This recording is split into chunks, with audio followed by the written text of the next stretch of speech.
Buenas tardes. Dado que, aunque no es la hora, ya está completo y más que completo el aforo, pues vamos a proceder a empezar. Así más tiempo tienen para hablar y para si la gente quiere hacer cualquier pregunta o intervención, pues así tenemos más tiempo. Yo, como siempre, no me voy a enrollar con la presentación. Sí, ahora se ha cortado, ¿no? No sé si estará fallando la batería. Sí, se ha apagado solo, así que es que se ha acabado la batería. A ver, ahora sí, ¿no? Vale, esperemos que no se acabe la batería de este. Bueno, pues es un bueno, antes de empezar también una cosa que había olvidado los otros días, aparte de los agradecimientos al Ayuntamiento y a la Concejalía de Cultura, quería también reiterar mi agradecimiento a Ricardo Escobar, que se encuentra aquí adelante, que es el ilustrador que ha hecho ese maravilloso, en mi opinión, maravilloso cartel modernista con ese Alfonso IX joven ahí como presentando las jornadas, ¿no? Es un auténtico lujo tener un cartel de una categoría artística como ese, ¿no? Entonces, desde aquí quiero reiterarle mi agradecimiento, que los otros días se me ha ido pasando y no quiero que acaben las jornadas sin insistir en ese aspecto gráfico que yo creo que es realmente hermoso.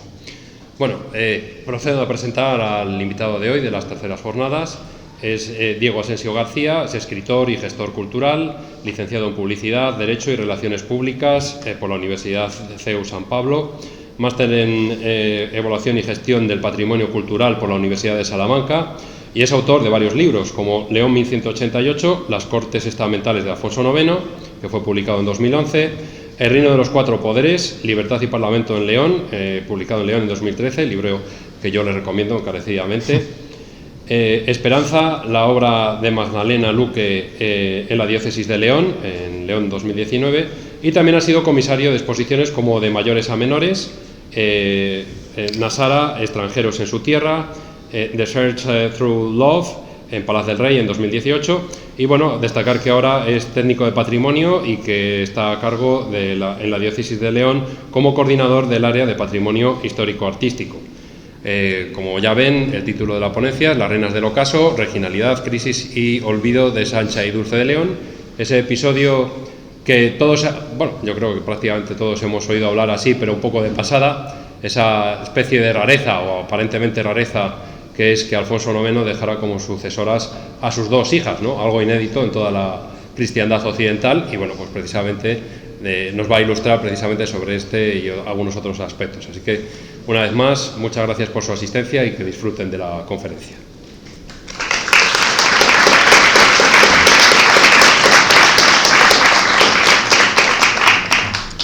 Bueno, antes de empezar y para no caer en la redundancia con los agradecimientos, sí. No sé si se oye. ¿Y ahora? Más cerca. Es como la radio, tienes que hablar más cerca. Quiero reiterar mis agradecimientos tanto al Ayuntamiento como al Palacio del Conde Luna, que es un marco, como suele decirse, incomparable, y especialmente a Ricardo Chao por haber pensado en mí. Es una osadía por mi parte sentarme al lado de él para hablar de Reyes de León, pero bueno, solo espero que el público sea lo suficientemente benevolente conmigo. Bien, Las reinas del ocaso es un título que no está escogido al azar. El ocaso hace referencia fundamentalmente a dos cosas. La primera, el final del día, en este caso por analogía con el final del Reino de León, o ese pretendido final del Reino de León. Y por otro lado, el ocaso no deja de ser el momento del día en el que peor se ven las cosas, cuando las sombras lo empiezan a emborronar todo. Pues no me he movido, ¿eh? No sé. ¿Se oye ahora? Tendrás que proyectar. Cuando las sombras empiezan a emborronar todo, cuando los contornos se vuelven más difusos y en general cuando no sabemos qué tenemos delante ni por dónde caminamos. Es un poco la historia de estas dos reinas, de las que poco sabemos, mal nos han contado y es nuestra tarea desbrozar un poco este camino para llegar a saber qué fue de ellas y cómo influyen en nuestro hoy, del que somos herederos. Bien. Para esto nos agarramos, como en toda investigación, a las fuentes fundamentales, la arqueología, la cronística y la documentación. Pero vamos a ver por qué no nos sirve ninguna de las tres. La arqueología, en este caso, no es la mejor fuente, en tanto que no es lo indicado para buscar referencias de un sujeto en concreto. Podemos buscar de sociedades, de colectivos, de momentos o periodos históricos, pero la arqueología en raras ocasiones nos va a hablar de un sujeto en concreto. con lo cual, como digo, no nos sirve. Por otro lado tenemos la cronística, que bueno, sí podríamos hablar de 3 crónicas a grandes rasgos que nos referencian a estas reinas, pero claro, toda crónica tiene un sesgo político, tiene un sesgo propagandístico.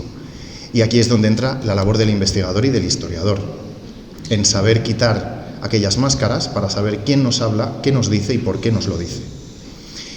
Con lo cual, o sesgamos esos textos ya sesgados, o tampoco nos sirven.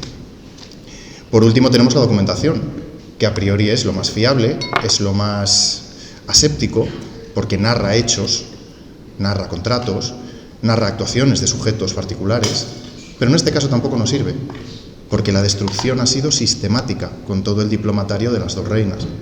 Es decir, estamos en el ocaso, no vemos nada, estamos a ciegas.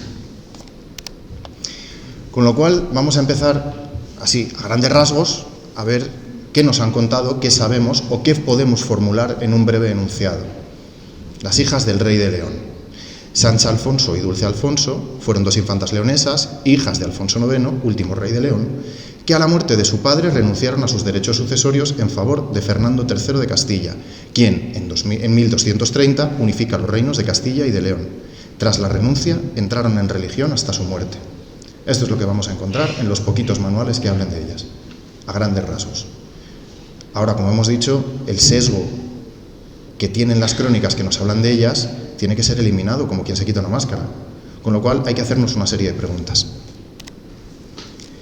¿De verdad hay que llamarlas infantas? ¿O en algún momento de su historia hay que otorgarles otro título? Lo vamos a ver adelante. Lo de que Alfonso IX fue el último rey de León también vamos a ver si es verdad o no, o qué, porque a base de repetirlo parece que se ha convertido en verdad. Renunciaron a sus derechos. La renuncia, si nos vamos a la RAE, nos habla de la dejación voluntaria de algo que se posee. Ese componente de voluntariedad es donde está la clave para saber si es una renuncia voluntaria o no. Derechos sucesorios. Un derecho parece que es algo como etéreo, algo que no se concreta, algo que no tiene un hoy y un aquí, que se puede ejercer, un futurible.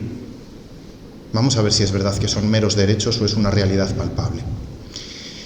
Que en 1230 se unifican los reinos de Castilla y de León, huelga decir que es otra de las mentiras que se nos han contado y que nos hemos tragado como papagayos, porque así lo repetimos. Y lo de que entraron en religión, bueno, es verdad que hay indicadores que pueden decir que quizás formasen parte de una comunidad monástica, pero en ningún caso se nos dice a las claras que fuesen monjas. Y esto tiene varias lecturas, como veremos más adelante. Es decir, que de todo lo que nos han dicho como algo incontestable, encontramos que hay lagunas que pueden tener otras interpretaciones y sobre todo abrirnos ventanas a otras realidades. Para ubicarnos un poco en todo este amalgama de personajes en esta escena de la que vamos a hablar, he querido esbozar aquí un poquitín lo que sería la Casa Real Leonesa entre los años 1188 y 1230, que es el reinado de Alfonso IX, el padre de nuestras reinas. Pues bien, tenemos a Alfonso IX, el vértice de toda esta baraja, con su primer matrimonio, con Santa Teresa de Portugal, de quien tiene 3 hijos, Sancha, Fernando y Dulce. Este matrimonio es anulado y para tener paz con Castilla deciden matrimoniar con una infanta castellana, Berenguela, de la que tiene otros 5 hijos. Leonor, que murió de niña, Constanza, que entró de religiosa en las huelgas reales de Burgos, Fernando III, Alfonso de Molina, del que después hablaremos, y Berenguela de Jerusalén. Y aquí pongo un asterisco. Segunda infanta leonesa que llega a Tierra Santa como reina. Importante. Antes de meternos en harina, vamos a enumerar brevemente, a modo de telegrama, cuáles fueron los hechos, o cuáles son los hechos que nos han contado. 1191 y 1194, nacimiento de nuestras infantas, de Sancha y de Dulce. Sancha la primogénita, Dulce la pequeña. Entre medias ha nacido su hermano Fernando, la esperanza del reino de León en cuestión sucesoria. Pero en el mismo año del nacimiento de Dulce, y posteriormente en 1204, se anulan los 2 matrimonios del rey, primero con Santa Teresa de Portugal y después con Berenguela de Castilla. Esto genera un terremoto porque las fuerzas tectónicas nobiliarias empiezan cada una a tirar por su parte para ver quién se lleva el mejor trozo del pastel y se tiene que reestructurar de varias veces la cuestión sucesoria. Cuando parecía que todo estaba más o menos perfilado, que el primogénito varón, es decir, Fernando, el hijo de Santa Teresa de Portugal, y aquí voy a hacer un inciso, para diferenciarlos hablaremos de Fernando el portugués y para referirnos a Fernando III, Fernando el castellano o el montesino, que le llaman algunas crónicas. Pues el infante Fernando el portugués muere en 1214 y se malbaratan todos los planes de su padre. La sucesión del reino queda patas arriba. En 1217, cuando ya se había optado por el segundo varón, es decir, por Fernando el montesino, el castellano, Berenguela lo saca con engaños, y recalco la palabra engaños, del reino de León. Se lo lleva a Castilla, engañando a su padre, que lo estaba criando, estaba desarrollando toda una preparatio del infante para que fuese coronado rey de León. Pues lo saca de León, lo lleva a Castilla y es coronado rey de Castilla. Desde este momento, su padre encolerizado lo saca de toda la documentación leonesa. De forma paralela, no solo aparta al que ahora es rey de Castilla, sino que además toma partido por sus hijas. Y comienza a funcionar todo el engranaje de la propaganda política que va a poner a las infantas en el centro del discurso, a las futuras reinas. Además, en este mismo año se produce una donación por parte de su padre de una grandísima dote que algunos historiadores han querido ver en ella una suerte de ejercicio de gobernación. Para este entonces ya no existe la institución del infantado, esa escuela de reinas donde las mujeres tenían la potestad para ejercer la gobernación, desarrollar el ejercicio de gobierno, administrar, impartir justicia. Esta institución ya no existe en este momento. Quizás por eso esta dote, para que se vayan familiarizando con el ejercicio del gobierno. En 1218 tenemos una serie de documentos de Alfonso IX, confirmaciones reales en las que sus hijas aparecen asociadas al trono. Ellas aparecen indisolublemente con su padre. En 1219, esta apuesta por las infantas llega al paroxismo, porque en el Tratado de Boronal, después de un desencuentro bélico, que es lo que suele dar lugar a los tratados, Alfonso IX hace las paces con el rey de Portugal y dejan por escrito que aquellas cláusulas firmadas en el Tratado de Boronal serán respetadas por el rey portugués con Alfonso IX y el día de su fallecimiento con sus hijas. Esto es claramente una apuesta en firme por la sucesión femenina en el Reino de León. Pero es que además en 1229, en este ejercicio de gobierno que ya empiezan a desarrollar las infantas, en el Fuero de Cáceres hay una serie de cláusulas en las que el rey pide expresamente el consentimiento de sus hijas. Ya no es que confirme con ellas que estén en el mismo estrato de poder, sino que les pide consentimiento para hacer donaciones. Y además en este mismo fuero hay 12 buenos hombres del concejo de Cáceres, que son los que juran ser siempre vasallos de por vida de su padre y de las hijas. Esto vuelve a redundar en todo lo que se ha venido viendo en la documentación.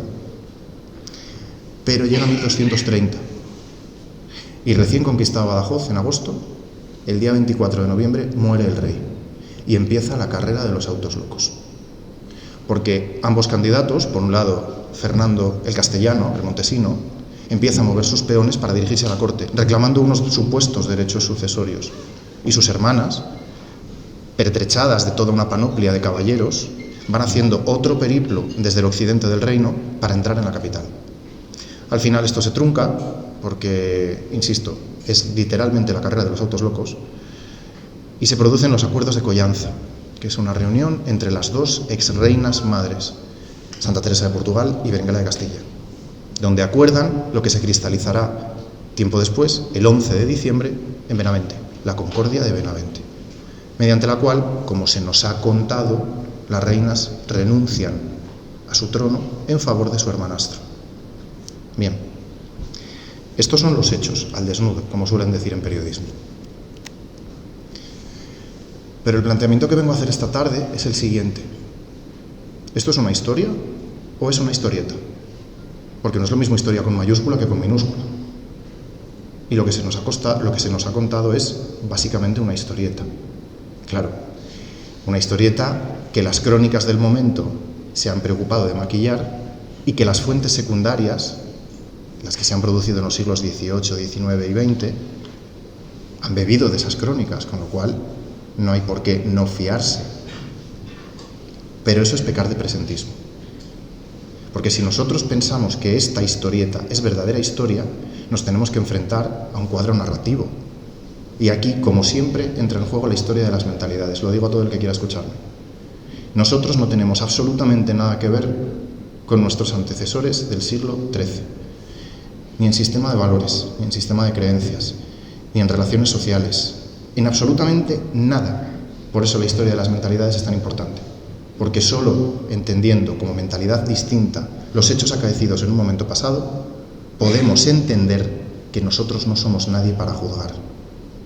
Porque esos juicios morales que hacemos de esto está bien, esto se hizo mal, qué tonto fue este rey, qué lista fue esta reina, esos son juicios morales. Y además desde una moral castellanista, que eso es harina de otro costal. Con lo cual, la obligación de nuestro presente es no pecar de presentismo. Pero como digo, estamos ante una historieta, es una narración aprehendida. Nos la han soltado, nos la hemos tragado, porque semejante brebaje solo se puede tragar, y la repetimos como papagayos. ¿Qué ocurre? Que nos encontramos ante la paradoja de los espejos deformantes. Nosotros no nos vemos a nosotros mismos en un espejo, vemos lo que los demás proyectan de nosotros y nos lo creemos. Y no nos gusta reconocernos en eso, porque proyectan los fallos históricos, volvemos a ese presentismo, a esos juicios morales, y los leoneses de hoy no nos sentimos cómodos con esos juicios morales. Por eso no reconocemos en muchos casos nuestra propia historia. Pues bien, toda historieta está contada por un narrador. Ese narrador, en buena lógica, es el vencedor, que es el que escribe la historia. Un vencedor omnisciente, que sabe lo que ha pasado. La cuestión es que a nosotros, espectadores, oyentes, lectores de la crónica, se nos ubica en un cronotopo, es decir, en un espacio y en un tiempo determinados, como si fuera una pecera. Y nosotros somos peces que nos movemos en esa narración. Pero no nos aportan datos del antes y del después, de las causas y de las consecuencias que llevan a ese cronotopo. Ahí está la paradoja. Tenemos que salir de esa pecera y verlo con una visión global, para no juzgar y saber de dónde vienen las cosas y qué consecuencias tienen. Pues bien, insistiendo en que esto es una historieta, nos vamos a encontrar lógicamente con protagonistas y antagonistas. Los arquetipos más viejos del mundo en cuanto a personajes planos, los buenos y los malos, los que hay en todo cuento de Calleja.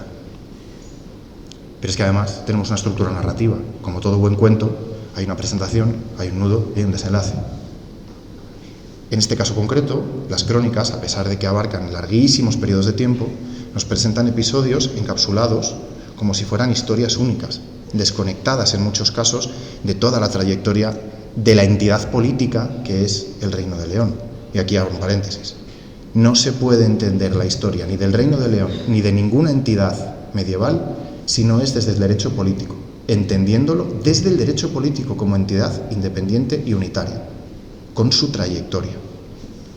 Pues bien, vamos con los personajes, pero con los buenos, que son Berenguela y Fernando. A Berenguela nos la presentan como la gran estratega, porque independientemente de lo que ocurra en este cronotopo, en esta narración cerrada, hay cosas que se nos ocultan.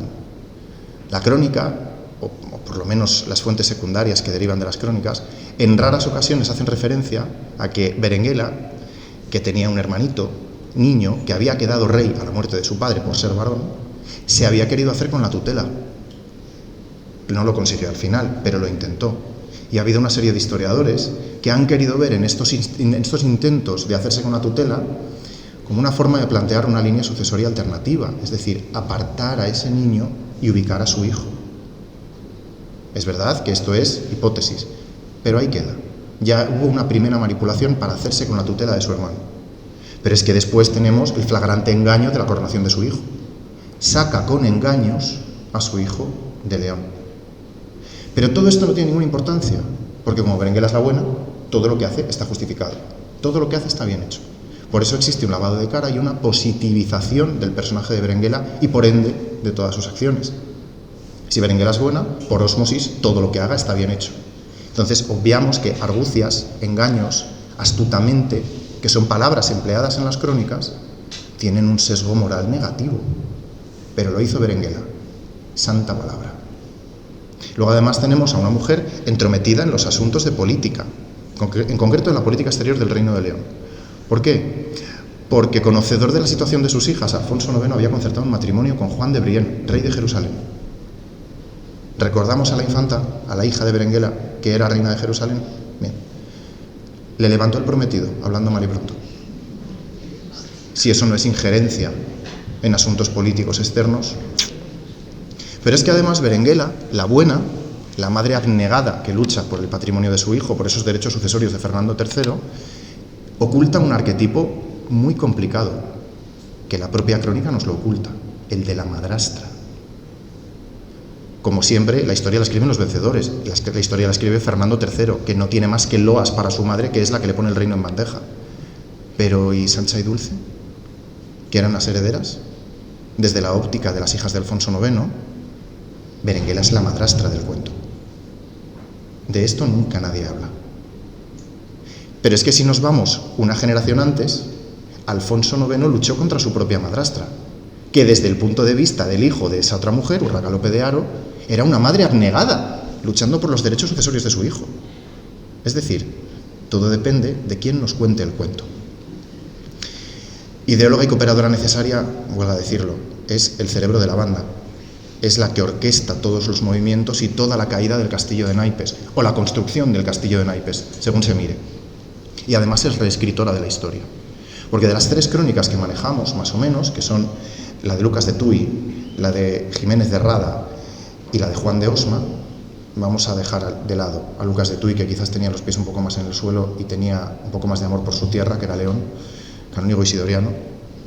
Pero los otros 2, Jiménez de Rada y Juan de Osma, escriben al dictado de la reina, primero de la reina y luego de Fernando, porque Juan de Osma fue canciller de Fernando III.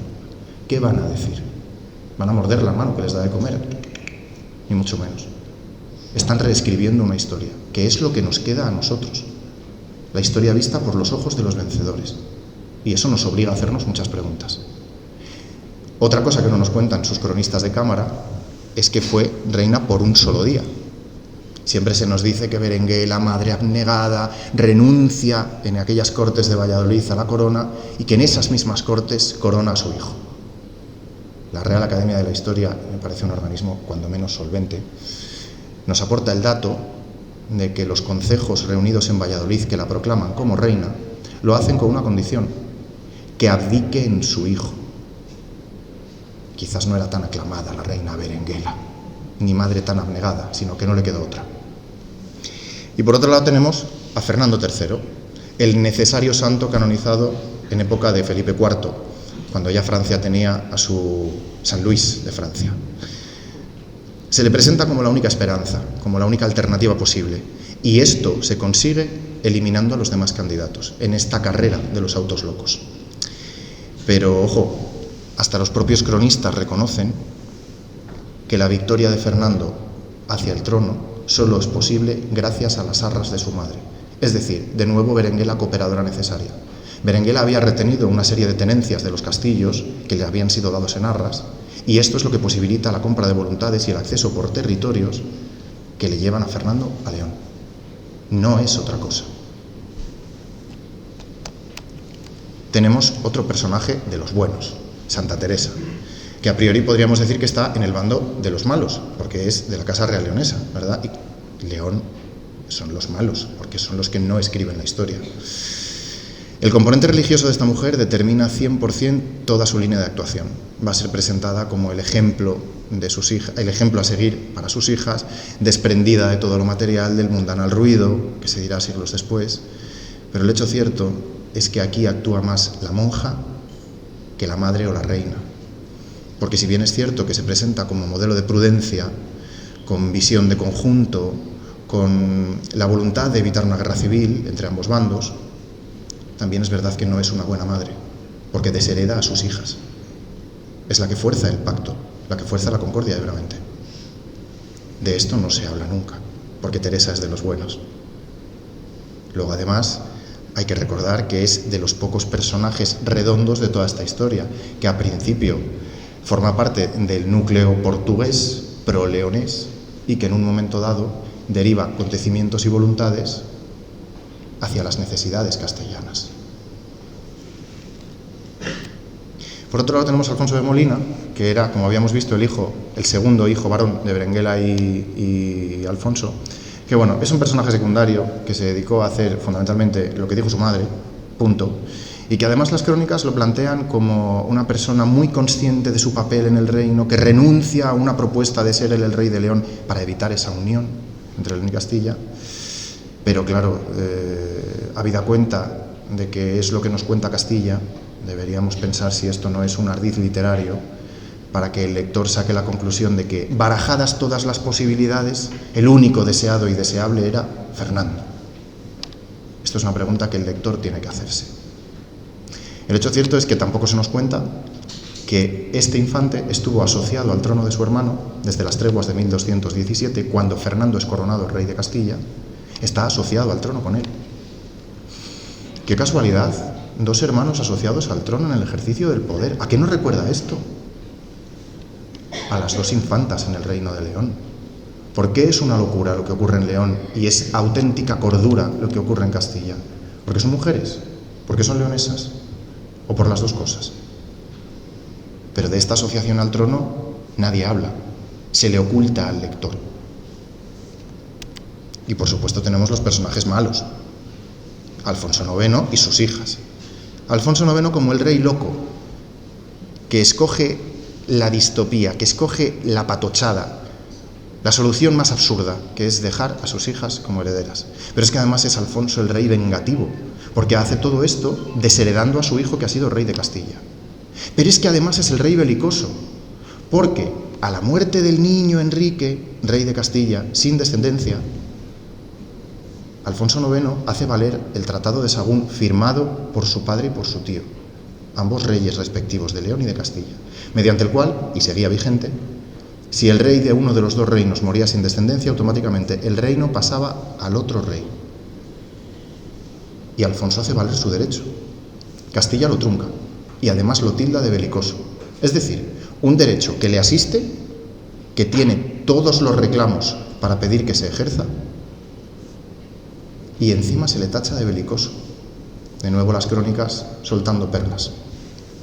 Además lleva toda una panoplia de agentes que forman su corte, que es la corte de la irreflexión.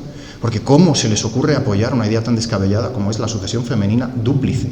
¿En qué cabeza cabe eso? Pues cabe en la cabeza del partido portugués, que son todos aquellos afines a las reinas, a la reina madre y a la abuela, que también era portuguesa.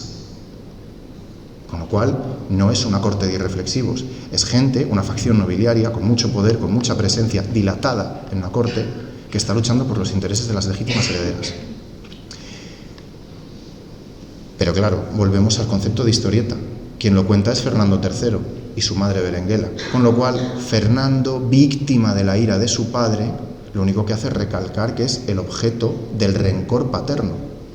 Nadie se ha preguntado cómo se lo tomó Alfonso IX, cuando ve que su exesposa y su hijo se la han jugado delante de su cara mintiéndole, con malas artes. Nadie se plantea que lo mal hecho, lo moralmente reprobable, es lo que hizo Castilla. Eso no se plantea nunca, porque es en aras de un fin mayor, y como el fin justifica los medios, ¿verdad? Y además se le tacha de tener una propaganda 100% anticastellanista. Hombre, el aforismo de no la hagas, no la temas, lo conocemos todos. No establezcas injerencias en un reino que es extranjero, como es León, para Castilla, y no te expones a que haya una propaganda, que no es tal propaganda, es un sentimiento nacional del Estado independiente del Reino de León hacia un Estado extranjero, como es Castilla en ese momento, que estaba haciendo incursiones en la política exterior e interior. Eso no es propaganda, eso es leyenda negra. Igual que la hispanidad tiene su propia leyenda negra, León también tiene este mismo problema. Sobre nosotros, sobre los leoneses de hoy, pesa una losa arrastrada desde el siglo XIII, contada y cantada hasta la saciedad. Y no es tal, pero tenemos que abrir los ojos. Luego tenemos a las infantas, que, a pesar de que yo he dicho que son las protagonistas de esta charla, en toda esta historieta son meros personajes secundarios, son sombras en la pared. Son espectadoras de una serie de actos realizados por personajes que van a condicionar su vida por entero, su pasado, su presente y la anulación de su futuro, y por ende el devenir del Reino de León. Pero son meros espectadores. Se las pinta como carentes de apoyos, y los pocos apoyos belicosos e irreflexivos, porque plantean la causa perdida, la irracionalidad, la locura. porque como no es Fernando III, y solamente tienen un papel activo en toda esta historia, según los cronistas, a la hora de cobrar. Esa renta que se da en compensación, ahí sí que tienen un verbo activo. Recogen y disfrutan esa renta. Una renta que muchos historiadores han puesto en duda que se haya llegado a pagar en algún momento. Pero ahí sí tienen un papel activo. Ahora son las infantas codiciosas, las infantas avariciosas, las infantas holgazanas que ceden su reino por un puñado de maravedíes. ¿Cómo lo pintan los castellanos, Y por último, nosotros mismos, porque esto ya no es Castilla, nosotros mismos las hemos sacado de una nómina regia en aras de una supuesta brevedad de su reinado de iure. Yo siempre pongo el mismo ejemplo. Juan I de Francia nació cuando su padre había muerto. El mismo día de su nacimiento fue jurado por heredero. Duró 5 días la criatura. Pues Juan I, el póstumo, forma parte de la lista de los reyes de Francia. Ahí Francia lo hace muy bien. Pero es que Castilla misma tiene a Berenguela I, la grande reina de Castilla, en su nómina regia. Y fue reina 10 minutos, lo que le tardaron en poner la corona, quitársela a ella y ponérsela a su hijo. Esto lo estamos obviando. Nuestras infantas fueron reinas casi 4 meses. Pero eso parece, insisto, que se obvia.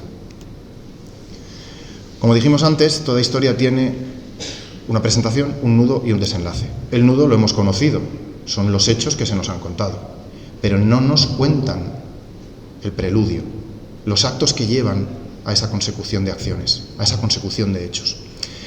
Con esa frase que aparece en la parte de arriba, comenzaba Alfonso IX sus constituciones de 1194, haciendo referencia a que en todos los inicios de todos los reinados se produce turbación, se produce inestabilidad. No por nada, sino porque a río revuelto ganancia de pescadores, y la nobleza siempre le ha gustado pescar. Siempre ha habido diferentes facciones nobiliarias en busca de su trozo del pastel, en busca de aumentar su influencia y su poder, apoyando a uno u otro candidato. Por eso las sucesiones siempre son complicadas. Y esto es un fenómeno recurrente, porque ocurre en 1157, cuando se divide el imperio, ocurre en 1188, cuando Fernando II deja a 2 candidatos al trono, nuestro Alfonso IX y el hijo de su tercer matrimonio, y ocurre, por supuesto, en 1230, con las infantas y Fernando el Montesino. Solo hay una diferencia. En 1230, a diferencia de las otras 2 fechas, no se deja al candidato que ejerza su poder y demuestre efectivamente que es digno merecedor del trono. Se cercena esa posibilidad. Se imposibilita el desarrollo de ese reinado. A pesar de que en todo este preludio se ha dado una preparatio diplomática. El rey ha puesto a funcionar todo el aparataje de que dispone para ubicar, como decíamos antes, a sus hijas en el centro del discurso, para ubicarlas como el referente de todos los estratos de la sociedad a efectos de herederas del reino. Y la búsqueda de apoyos no eran los 4 locos violentos de los que hablaba la crónica. Alfonso IX tuvo una prolija descendencia, bastarda la mayor parte de ella. Y en el momento en el que apuesta por sus hijas, las legítimas, Sancha y Dulce, se sirve de toda su prole para establecer alianzas matrimoniales con las familias más importantes de la nobleza gallega, portuguesa y leonesa. Teje una red solidísima de apoyos a las infantas. No son los 4 locos que nos pintan las crónicas castellanas. Pero es que además este partido portugués que Alfonso IX fortalece hasta la saciedad, venía teniendo una presencia clara, porque había apoyado primero al propio Alfonso IX, hijo de Urraca de Portugal, después a Fernando el Portugués, cuando se produce la anulación de los 2 matrimonios de Alfonso IX, y ahora a las infantas.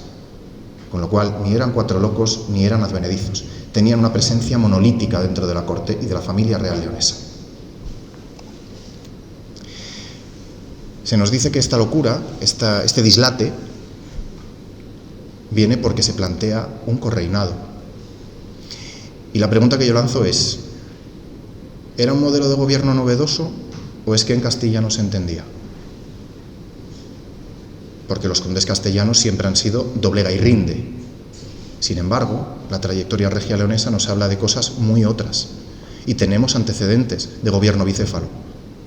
Tenemos a una Sancha I y un Fernando I con las funciones muy establecidas entre los dos, de tal forma que el rey, el rex bellator, se dedica a todo el tema de conquista, de batalla, de territorio, mientras que la reina es la que se encarga del tema cultural y cultural, tan importantísimo en ese momento que a nosotros no nos alcanza para entenderlo, además de todas las impedimentas, es decir, la política interior del reino. Tenemos dos cabezas en un solo trono y trabajando en la misma dirección. Pero es que este modelo lo vamos a ver también con su hijo, Alfonso VI, y la plenipotenciaria Urraca de Zamora, que era su gran primer ministro, y además su hermana, y además la gran dómina del infantado de su tiempo. El infantado, la otra gran pata poderosa del Estado leonés.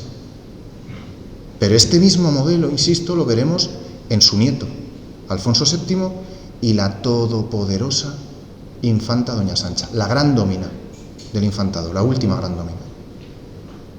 Volvemos a tener el infantado al lado de la corona, dos cabezas en un solo trono. Es verdad que la referencia es el monarca, pero tenemos una persona asociada al trono de facto y de jure.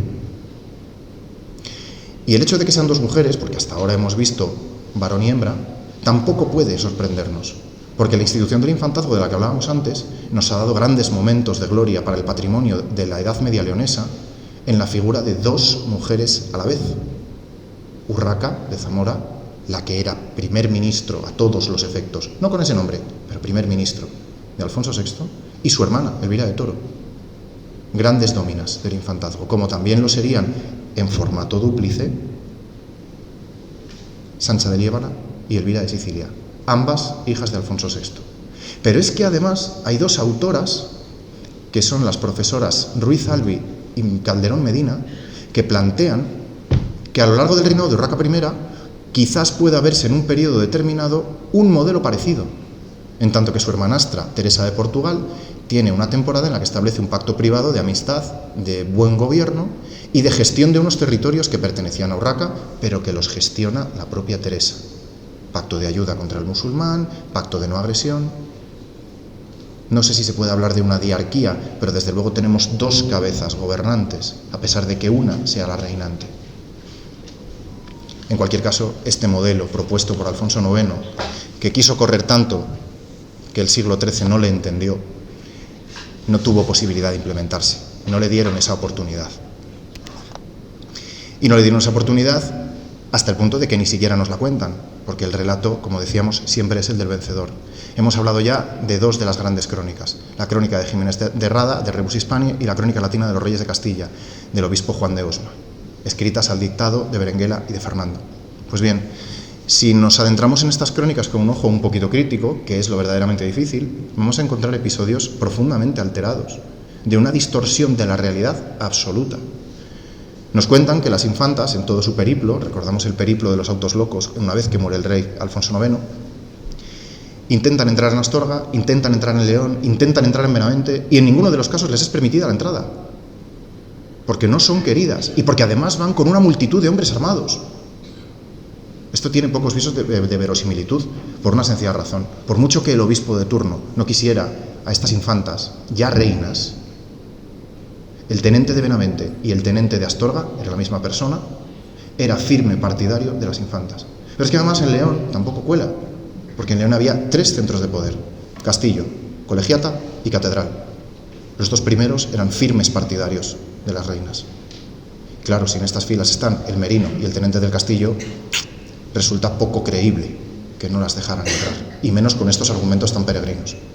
Pero es que además las crónicas hacen mucho hincapié en que Alfonso IX, a la muerte del niño Enrique, el que muere y Berenguela quiere hacerse con la tutela, las crónicas hacen mucho hincapié en que Alfonso IX quiere hacer valer el Tratado de Sagún.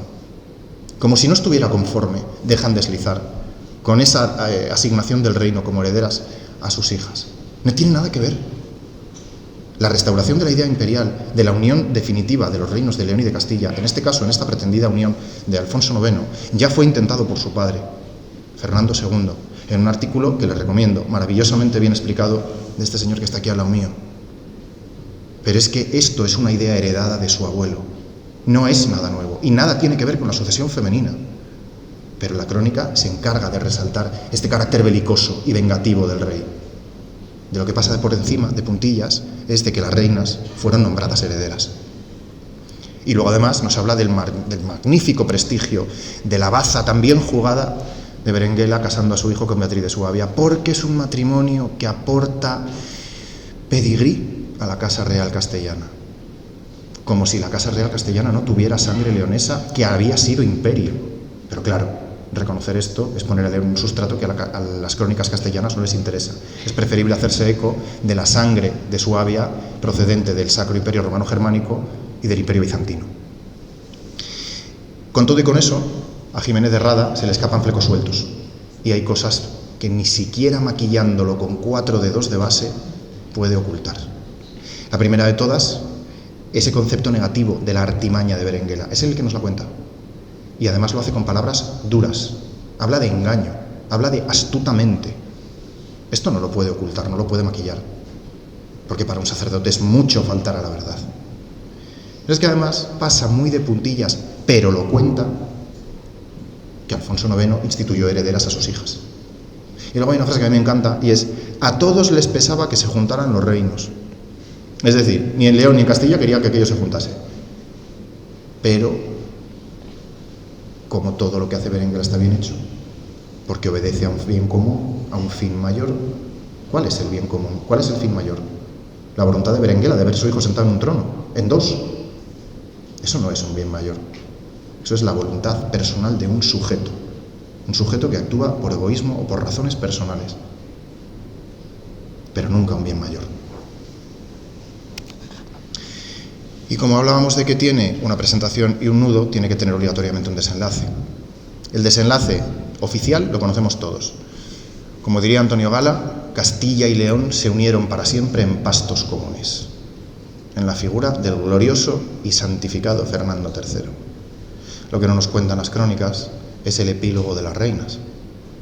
Sabemos que su madre había recibido de Alfonso IX unos predios en la zona del Bierzo, donde construye a instancias del rey el monasterio de Santa María de Villabuena, después nominado de San Guillermo, donde sus hijas, al decir de las crónicas, terminan sus días. Nunca se nos dice que sean monjas. No hay un componente devocional explícito, no hay una vocación religiosa. ¿Hablamos de vocación o hablamos de cautiverio? Pregunta que queda en el aire.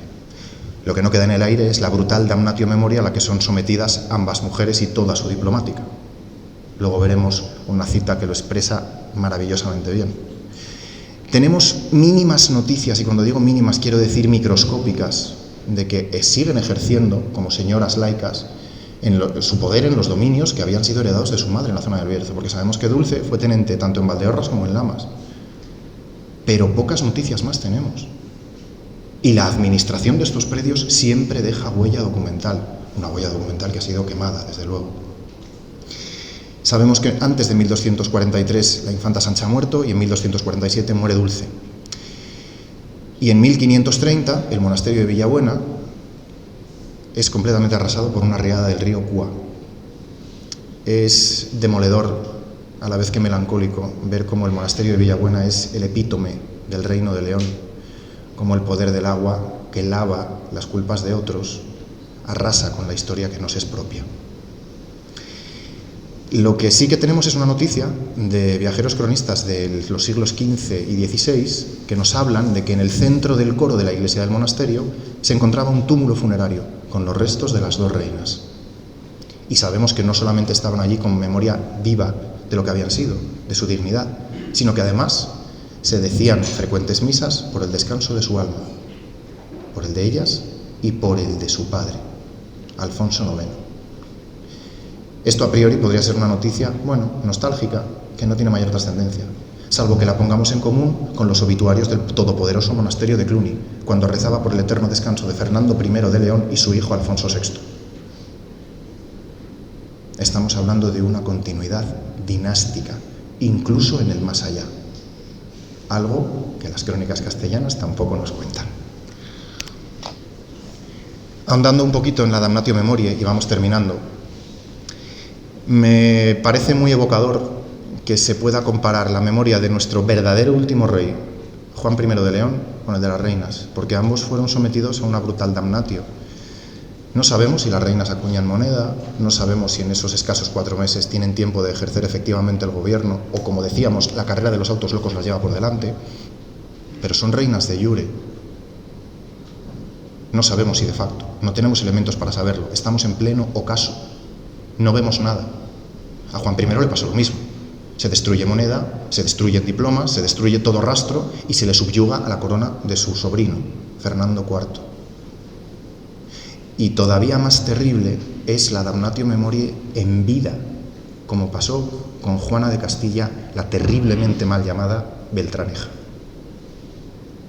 El encierro en vida a una persona, para que no hable, para que no sea, para que no exista, es aterrador.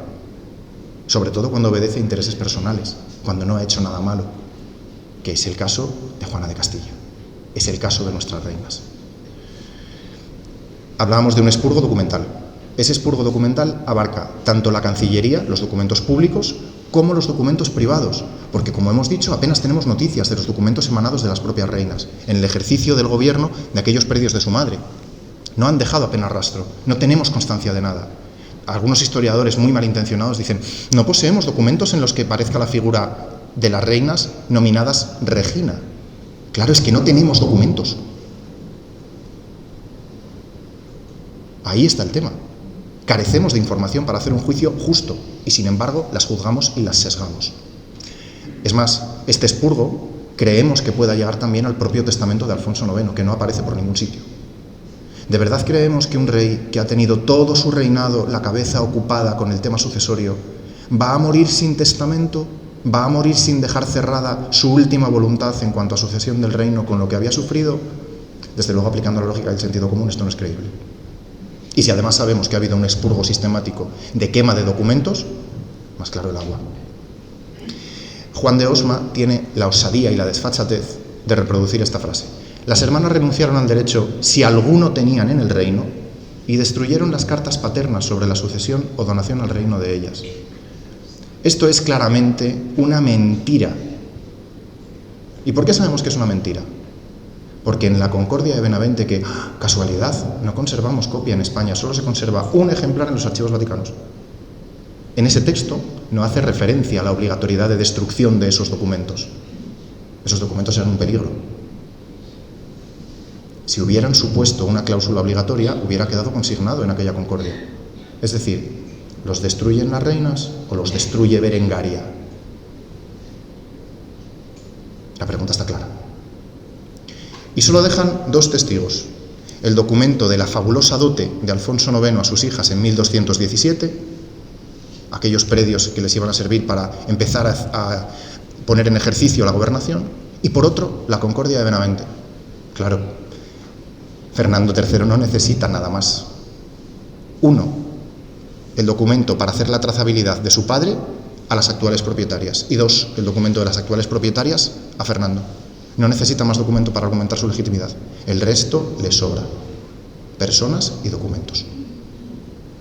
Por eso se borran de la historia y se borran de los archivos. Y además es que se hace extensivo al hermano, a Fernando el portugués, porque encontramos poquísimos diplomas de él asociado al trono con su padre.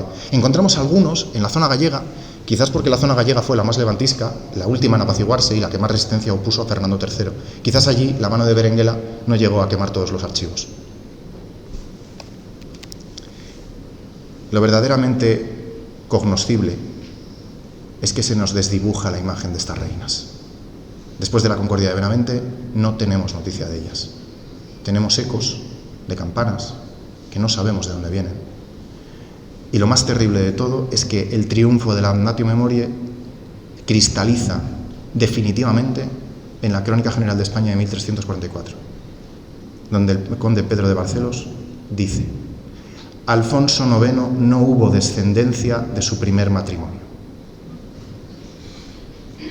Se niega la existencia de unas personas que han sido condenadas al olvido más brutal en vida. Y de estos polvos, como dice el aforismo, vienen estos lodos. Esta es la frase de la que les hablaba antes. El insigne y nunca bien ponderado Julio González, biógrafo de Alfonso IX, de Fernando II, conocedor indiscutible del reinado de Fernando III, afirma sin rubor ninguno que a partir de 1217 faltan documentos para conocer bien lo ocurrido en León sobre la sucesión del trono. Y con esto está todo dicho al respecto. No podemos saber qué pasó. La tarea de los leoneses es rehabilitarlas en la nómina regia con lo poquito que sabemos.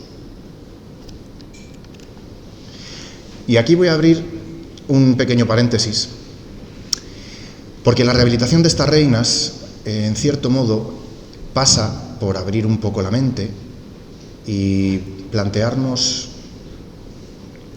visiones de la historia un poco más laxas de lo que nos vienen marcando los manuales. ¿Qué quiero decir con esto?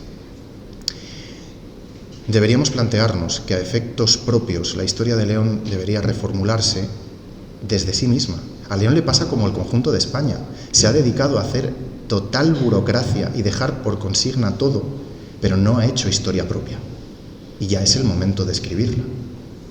De la misma manera que debemos rehabilitar con título de reinas en la nómina regia a estas dos mujeres, con todos los asteriscos, condicionantes y particularidades y explicaciones que queramos, pero en la nómina regia, debemos tener en cuenta también que es una torpeza por nuestra parte el no asistir a una anagnórisis de esta dinastía.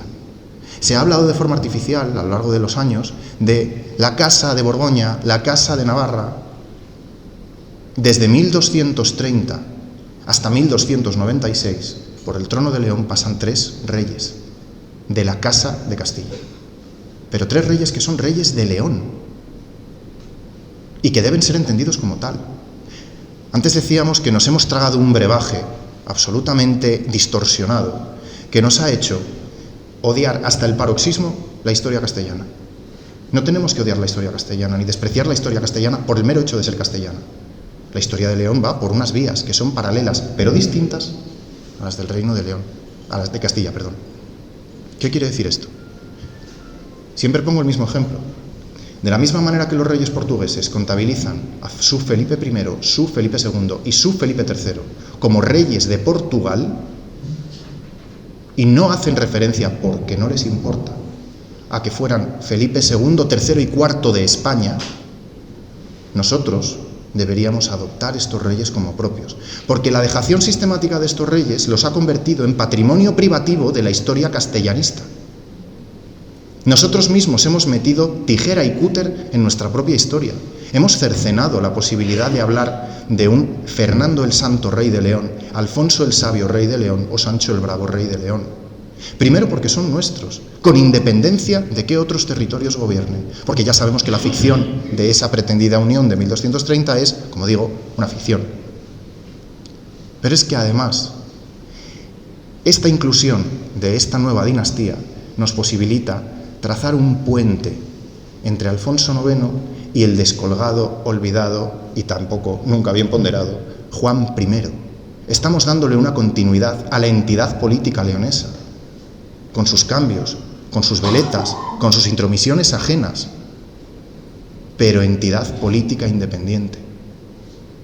Con lo cual, dentro de un modelo sumatorio que engrandezca nuestra historia, tenemos que hacer una asunción de estos reyes y tratarlos como reyes propios, con independencia de lo que hayan hecho en otros territorios. Han sido reyes de León por derecho propio, se hayan coronado o no aquí, han sido reyes de León.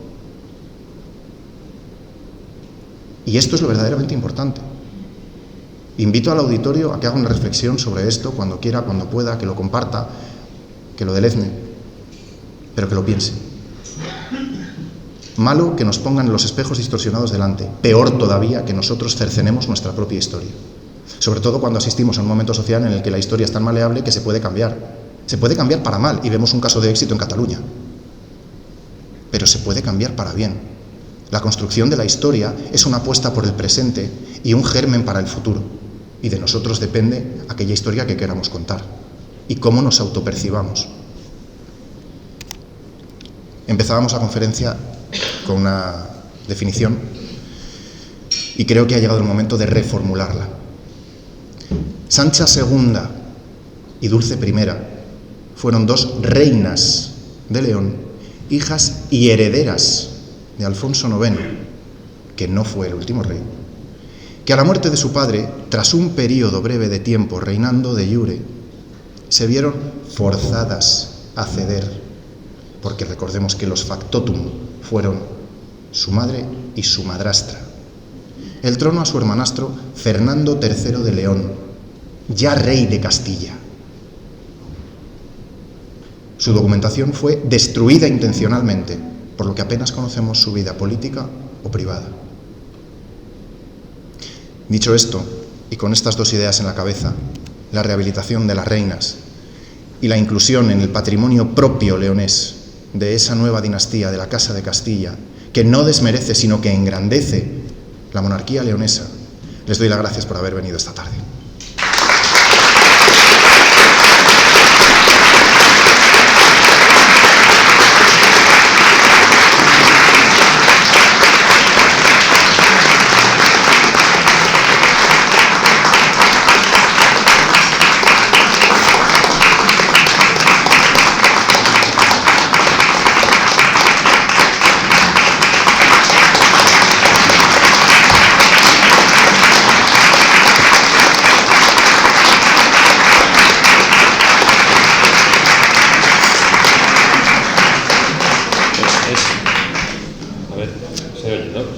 Bueno, es evidente que todos hemos disfrutado muchísimo, yo especialmente, de esta conferencia. Le doy las gracias porque ha sido muy ilustrativa. También incluso podría entonar un poco el mea culpa, porque es cierto que son dos mujeres que igual yo tampoco las he tenido tan en cuenta como merecerían, ¿no? Y bueno, yo lo único que quería antes de ceder, hoy sí tenemos micrófono, entonces la gente puede participar, quiero decir, les podremos oír todos. Pero sí que quería hacer una referencia a esa especie de damnatio memoria, efectivamente, que te referías a Julio González. Yo ese vacío documental que hay de esa parte final del reinado de Alfonso IX lo he vivido en persona. Yo trabajo sobre todo con los privilegios rodados de Fernando II y Alfonso IX, y es totalmente cierto que lo que decía Julio González, a partir de 1217, una cosa así, los documentos bajan en número de una forma tan llamativa que no es lógica, porque Alfonso IX sigue haciendo es casi la parte más gloriosa de su reino, precisamente, ¿no?, de su reinado, y curiosamente hay un vacío documental, y Julio González lanza esa sospecha de que ahí funcionó la tijera castellana, de que probablemente la damnatio memoriae no se limitó solo a los documentos de las infantas, sino también a muchos de los documentos de Alfonso IX, de todo tipo probablemente, en los que, como era habitual, consignaba quién eran sus sucesoras, en este caso. Y es cierto que en lo que es en la documentación de privilegios rodados, en poquísimos, o prácticamente ninguno, se conserva esa sucesión. Entonces, insistir en esa idea, ¿no? Y luego otra, para acabar mi intervención, es que también un dato también que es poco conocido, es que parece ser que Alfonso IX trató de casar a una de las infantas con Jaime I, Jaume I, el conqueridor, ¿no?, el conquistador. Lo cuenta el propio Jaime I, creo que es en el Llibre dels Fets, puede ser, sí, que lo escribe él en primera persona. Son sus memorias, es una rareza. Bueno, hay más ejemplos en la Edad Media, pero es una cosa muy curiosa. Y él mismo dice que cuando estaba totalmente enfainado en la conquista de Mallorca, le llegó un mensajero que le notificó que había muerto el rey de León, Alfonso IX, en 1230. Y que, claro, que él en ese momento sabía que tenía una especie de preacuerdo con él de casarse con una de las hijas y convertirse en rey de León también. Pero que, él mismo lo dice en las crónicas, que claro, hay que tener el mapa en la cabeza, no era nada realista pensar que podía ser rey de la corona aragonesa, catalano-aragonesa, o como queramos llamarlo, hay ya discusión nominalista, y a la vez rey de León, con todo en el centro, toda esa cuña castellana. Él mismo dice que no era factible y que además ya estaba tan enfainado en la conquista de Mallorca que lo dejó, ¿no? Entonces, simplemente por insistir ahí. Y ya digo que es una conferencia que he disfrutado muchísimo, y es evidente que ustedes también, pero bueno, ahora dejamos el micrófono abierto para la gente que... No le hagan caso en ese mea culpa, porque si alguien ha puesto en valor a estas dos reinas ha sido Ricardo Chao. Esto también hay que decirlo.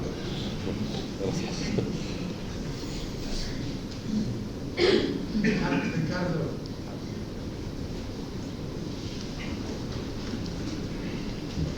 Gracias. Bueno, yo voy a disentir en alguna de las cuestiones que ha dicho el conferenciante. hay dos mujeres en la historia del Reino de León, Berenguela y Teresa, Berenguela la castellana y Teresa la madre del primer rey de Portugal. Las dos eran más traidoras, en primer lugar, al reino, entre comillas, para a continuación decir que ambas madres defendieron por convicción los derechos de sus hijos. En el caso de Berenguela, defendió los derechos de su hijo Fernando. En el caso de Teresa, la hija de Alfonso VI, hermanastra de Urraca, defendió los derechos de su hijo y acabó convirtiéndolo en rey, separando una parte importantísima del Reino de León hacia la formación de lo que fue Portugal. Para mí, Fernando III es tan leonés como castellano, como al final el conferenciante acabó reconociendo que también es rey de León, porque Fernando era hijo de Leonés, era hijo de Alfonso IX, el que fuera también hijo de la castellana, hija del rey Alfonso VIII de Castilla, no le impedía que fuera leonés y por lo tanto tenía derecho a la sucesión de la corona y de hecho era el heredero del Reino de León.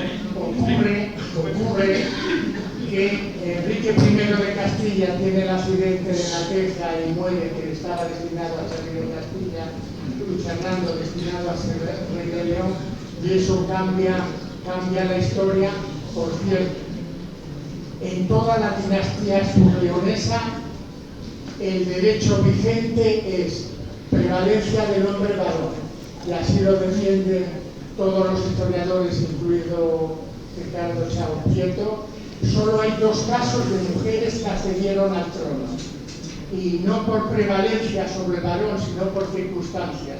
Sancha I, reina emperatriz, porque su hermano Bermudo III muere en la batalla de Camarón sin descendencia, y por lo tanto no hay varón que pueda optar a la corona, y ella, como mujer mayor, se convierte en reina emperatriz.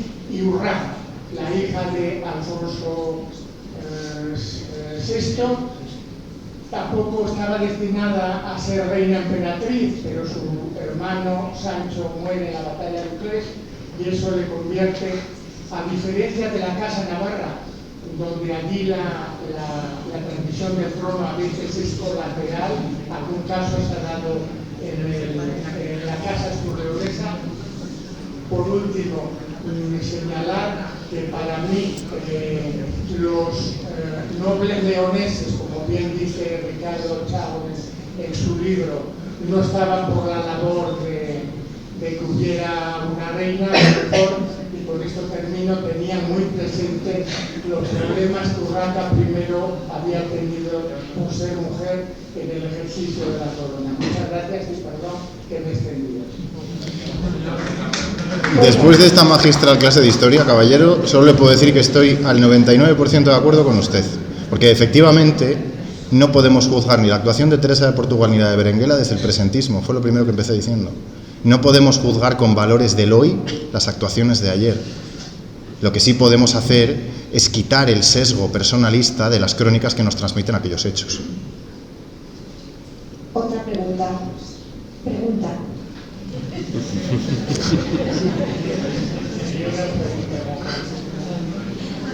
¿Qué hay de verdad en que en la Concordia de Benavente estaba una monja y una víbora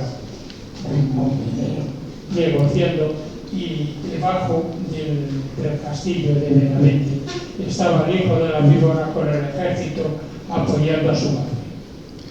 Pues esa pregunta quizás la sepa contestar mejor Ricardo, porque esa referencia no la tengo. Bueno, es metafórica, imagino. Sí, me imagino que es metafórica, ¿no? Sí, la víbora Berenguela, sí, evidentemente venían con un... Venía con un gran ejército, sí, para acabar de convencer, ¿no? Podríamos decir. Sí, pero... Efectos disuasorios, ¿no? ¿Tenemos otra pregunta? Hola, buenas. Yo quería preguntarle, por favor, que, por ejemplo, yo tengo una lista de los reyes de León y reinas Y quisiera preguntar si a ustedes les parece correcto que añada a las dos infantas como reinas de León. Y luego también, en mi parecer, por supuesto. El micrófono, ¿cuál era la otra? Ahora se me ha olvidado. Dijo anteriormente que terminaba, ya no era el infantazgo con estas dos señoras. ¿Quiere decir que no ha continuado posteriormente o porque siguen siendo infantas las actuales hijas del rey Juan Carlos? El infantazgo al que yo me refería es una institución política que algunos historiadores han denominado un reino dentro de un reino, y que era una suerte de predios, de heredades, de monasterios, de jurisdicciones que recaían en el mando, o bajo el mando, bajo la égida de una mujer de la Casa Real Leonesa, no necesariamente soltera, no necesariamente una, no era una institución monolítica, tampoco era algo de asignación digital, y el infantazgo como institución podemos decir que empieza su proceso inexorable de descomposición tras la muerte de Sancha Raimúndez, y que tiene los últimos coletazos en Urraca de Asturias y en la hermana de Fernando II, casi a nivel nominal, Sancha, reina consorta de Navarra. Con lo cual, esa institución que otrora había sido plenipotenciaria dentro del reino y que no se celebraba una curia regia sin la presencia de la dómina, ya no existía como tal, con lo cual las infantas Sancha y Dulce no habían tenido la oportunidad de ejercitar, de poner en práctica ese ejercicio de la gobernación, porque, como se ha apuntado alguna vez, ese infantazgo servía de cantera, servía de escuela de reinas, es decir, cuando falla la sucesión masculina, como bien apuntaba antes el caballero, la mujer da un paso adelante, y además era una mujer formada en el ejercicio del gobierno. Entonces, estas mujeres no tuvieron esa oportunidad porque el infantazgo como institución ya no existía. ¿Alguna pregunta más? Que, por cierto, ha dado Diego alguna conferencia sobre el infantazgo, y yo le animaría a que alguna vez la publique en forma de libro, porque es una institución muy injustamente olvidada. Además, de verdad. Sí, buenas noches, muchas gracias por la conferencia. 3 cuestiones muy rápidas para intentar darle un poco de lógica a algunas cosas que se me escapan. La primera, idoneidad o no de que Alfonso IX de León sea en realidad octavo de León y el octavo Alfonso VIII de Castilla, primero de Castilla, esa cuestión de los numerales, esa es la primera. La segunda, que no me ha quedado clara, es si el trono leonés tenía esa herencia de imperator, de emperadores, ¿cómo Castilla no consiguió arrastrarla? Tiene que ver igual con la excomunión del Papa que hizo sobre Alfonso IX, pero bueno, me extraña eso, que no haya conseguido arrastrar esa idea de imperio si lo que pretendía era un poco esa unificación. Y la tercera y última, muy breve también, ¿en qué momento de la historia dirías que hemos perdido la oportunidad de recuperar? Quizás en el siglo XIX, al recuperar una cierta historia de León, también perdimos ese tren. En la historiografía franquista, porque es que es verdad que cuando vas al Sánchez Albornoz o historiadores así un poco más clásicos, pues sí, Anselmo Carretero, sí que hablan de esas peculiaridades. El castellanismo, ¿en qué momento de la historia dirías tú que fue relevante? Esas 3 cositas y ya está. Pues para no extenderme mucho, porque no tengo ibuprofeno para todos, voy a empezar a contestarte por el final, Paul. Hemos perdido la noción veraz de la historia desde el mismo momento de la composición de las crónicas. Punto número 1. Punto número 2. Alfonso X, rey de León, y siglos después, Francisco Franco, caudillo de España, necesitaban obligatoriamente una línea recta, indubitada, un camino de baldosas consecutivas. No valía una desviación hacia un lado, hacia otro, unas ramas tangentes que se vuelven a juntar. Se mete tijera por un lado y se mete tijera por el otro. Y la historiografía que nosotros estudiamos es unitaria. Iba a decir desde Pelayo, desde los Reyes Godos. Entonces no hay un momento exacto. Ha habido un montón de ladrillos colocados en un montón de épocas distintas que han construido un muro que, como en la caverna de Platón, no nos deja ver qué pasó efectivamente. Eso por un lado, no sé si he contestado tu pregunta. Por otro, me hablas de cómo Castilla no es capaz de atribuirse, de fagocitar esa idea de imperio que sobrevolaba sobre la cabeza de León.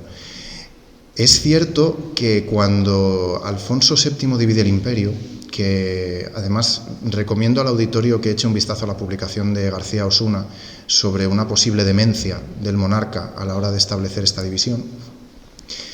Cuando se efectúa la división del imperio, Castilla se apresura a hacer reclamos imperiales sobre la ciudad de Toledo. Esto tiene una explicación muy clara. El título de imperio viene dado por la ciudad de León. La Leo Civitas está donde está. No se puede levantar como un caballo y llevártelo a Castilla. Y de hecho tenemos constancia, tanto en glosas trovadorescas, que recoge maravillosamente bien Ricardo en sus libros, como en otros testimonios, que Fernando III quiso para sí el título de emperador. Y además lo solicitaba ser nominado emperador, un reclamo que haría propio Alfonso X, por supuesto con el fecho del imperio. Pero no llegaron a conseguirlo, porque la titularidad de ese imperio perdido radicaba en León. Por eso la figura verdaderamente apasionante es la de Juan I, porque en él se concitan la sangre de 3 imperios, el bizantino, el sacro-germánico y el leonés, como último rey privativo. Y por último, y no menos importante, ese era un jardín en el que no quería meterme y que lo he obviado deliberadamente. Los números. Entiendo perfectamente toda la polémica que existe con si es Alfonso VIII de León, IX de León y demás. Pero creo que hay que poner las cosas. Tenemos 2 soluciones, la fácil o la complicada. La solución fácil es ponerlo todo en su contexto. Y su contexto es unos numerales atribuidos en la Baja Edad Media sin ningún criterio y respondiendo a las necesidades de línea ininterrumpida de Alfonso X, que en vez de andar saltando decide unificarlo todo, hacer tabla rasa y poner un numeral a uno y después al otro. ¿Quién es el mayor? El octavo. ¿Y quién vino después? El noveno. Punto. Se acabó. Final de la película. Luego tenemos la solución complicada. Contamos a Alfonso Froilaz con numeral, hacemos revisionismo, metemos un Alfonso IV antes de Alfonso IV, cambiamos todos los numerales para que noveno quede noveno. Es un lío.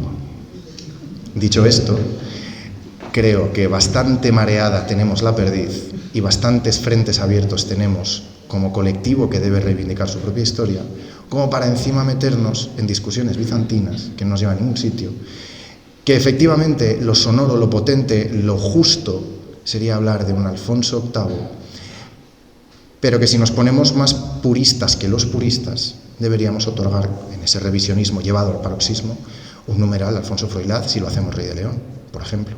Entonces es una cuestión en la que yo humildemente saco los pies y marcho del jardín. ¿Alguna otra pregunta?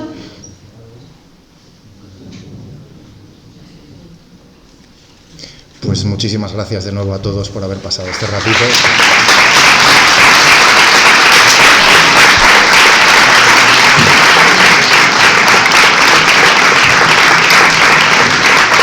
Y les emplazo a la conferencia de mañana, que es infinitamente más interesante que esta. Bueno, mañana día 13, vendrá José Ignacio Martín Benito para hablarnos de la formación y consolidación de la frontera occidental del Reino de León, es decir, esa frontera entre León y Portugal, y también un hecho muy poco conocido por nosotros mismos, que es cómo una parte del oriente portugués fue leonés hasta el siglo XIII, no, casi hasta el siglo XIV. Entonces, pues les emplazo para conocer este hecho tan poco conocido mañana a la misma hora. Gracias.